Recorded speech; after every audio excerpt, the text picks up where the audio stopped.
Students, हम पढ़ रहे हैं क्रिटिकल पाथ मेथड। इसमें हम एक एग्जाम्पल समझते हैं।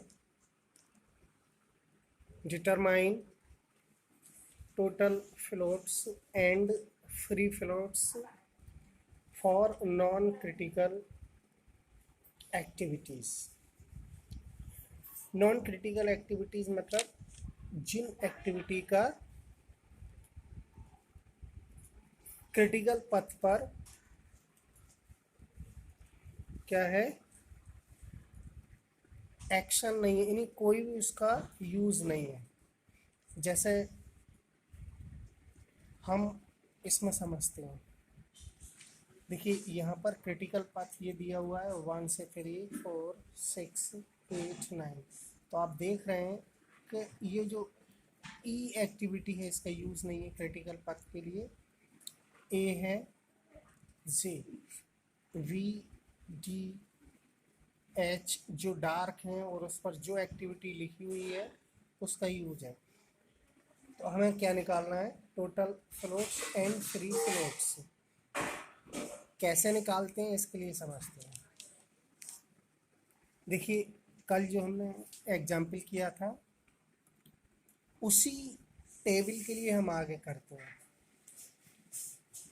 ये कॉलम है activity, A B C D E सारी लिखी हुई है एन एक्टिविटी तक। ओके, यहाँ से हमने लिखा है कि ए एक्टिविटी किस वन इवेंट से टू इवेंट के बीच में हुई है। ए एक्टिविटी, वी एक्टिविटी 1 से 3 के बीच हुई है तो ये वी एक्टिविटी हुई। सी एक्टिविटी 1 से 4 के बीच हुई है। डी एक्टिविटी 3 से 4। इस टाइप से हमने सारी एक्टिविटी यहाँ टेबल में शो कर दी है। जैसा कि आप देख रहे हैं, हर एक्टिविटी के आगे हमने लिख दिया है कि किस इवेंट के बीच में ये एक्टिविटी पूरी हुई है। ओके, अगला कॉलम है टोटल फ्लोट्स। टोटल फ्लोट्स निकालने के लिए हमने फॉर्मूला लिखा है L C J minus E S I minus T I J. ये सिंबल हम बता चुके हैं। एल सी क्या है, देखिए एल सी है लेटेस्ट कंप्लीटेशन टाइम, और जो ई एस है, ई एस के लिए फुल फॉर्म है अर्लीस्ट स्टार्ट टाइम। यहाँ पर हमने जो इसमें जो टाइम दिखाया गया है, ई एस ऊपर वाला बॉक्स में जो टाइम है वो ई एस को शो करेगा, नीचे वाला टाइम एल सी। ओके, आगे ये जो हमने लिखा है ई एस जे, ये J minus E S I minus D. I और जे क्या है इनको समझ लें। देखिए आई क्या है, स्टार्टिंग एक्टिविटी। जे क्या है, एंडिंग एक्टिविटी। जैसे अगर हम ये कहें कि ए एक्टिविटी 1 और 2 इवेंट के बीच में पूरी हुई है, तो 2 जो है क्या है, एंडिंग एक्टिविटी, और 1 क्या है, स्टार्टिंग एक्टिविटी। ठीक है, तो समझ गए होंगे। और हम एग्जाम्पल समझें, जैसे 2 से 6 इसके बीच एफ एक्टिविटी कंप्लीट हुई है। इसमें 6 क्या है, एंडिंग, क्योंकि 2 स्टार्टिंग है और 6 एंडिंग। क्योंकि ये जो एक्टिविटी 2 से स्टार्ट हुई और 6 पर एंड हुई, तो 6 क्या हुई, एंडिंग एक्टिविटी या इवेंट। 2 क्या हुई, स्टार्टिंग एक्टिविटी। ओके, तो आई और जी का मतलब समझ में आ गया होगा। अब देखिए हमने कैसे इसको हल किया है वो समझते हैं। ये फार्मूला याद रखना है आपको, L C J latest completion time of, G मतलब ending activity, minus earliest starting time of starting activity, I starting J ending, minus D I J. ये डी क्या है, ड्यूरेशन ऑफ टाइम आई और जे के बीच में, जो आई इवेंट और जे event के बीच में जो टाइम यूज हुआ है ये भी समझ लें हम टाइम। देखिए 1 और 2 इवेंट के लिए एक्टिविटी है ए, ई एस ये वाला टाइम, एल एस ये वाला, एल सी ये वाला टाइम, लेकिन ये एंडिंग एक्टिविटी के लिए, जे एक्टिविटी के लिए, आई के लिए ये।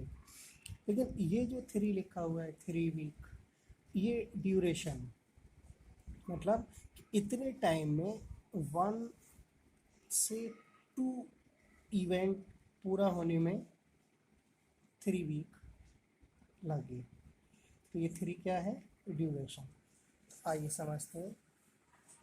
वन, देखिए ए एक्टिविटी के लिए हमें क्या निकालना है, टोटल फ्लोट्स। तो हम एक के लिए ध्यान से समझ लें और बाकी सारी इवेंट के लिए या एक्टिविटी के लिए हम टोटल फ्लोट्स निकाल सकते हैं। देखिए LCJ 1 से 2, 1 क्या है स्टार्टिंग एक्टिविटी, 2 क्या है एंडिंग। तो आई इसमें देखेंगे, जे इसमें। तो हमें चाहिए LCJ। तो जे मतलब ये एक्टिविटी है 1 से 2, तो LCJ। देखिए पहले तो हम देखें LC कौन सा होगा, नीचे वाले। अब LC ये है या ये है, अब J है इसलिए एंडिंग एक्टिविटी, तो LCJ की वैल्यू हुई 10। अब हमें चाहिए -ESI। देखिए I जब आया है तो स्टार्टिंग एक्टिविटी 1 है, इसका ES ये है, तो ये हुआ 10 -0।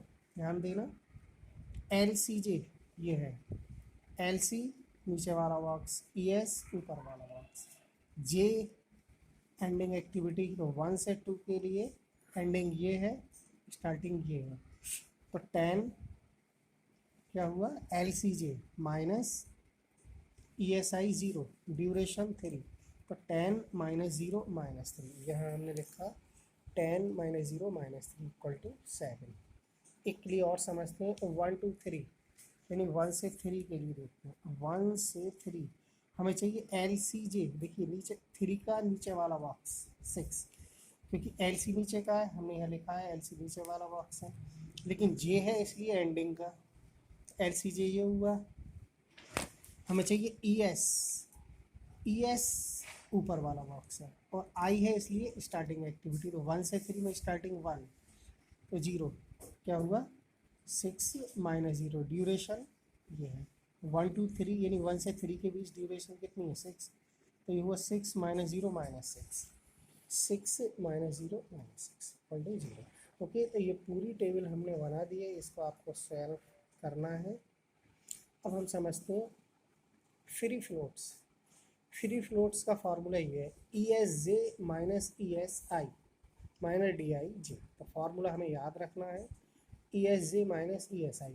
ई से मतलब स्टार्टिंग, दोनों स्टार्टिंग है, लेकिन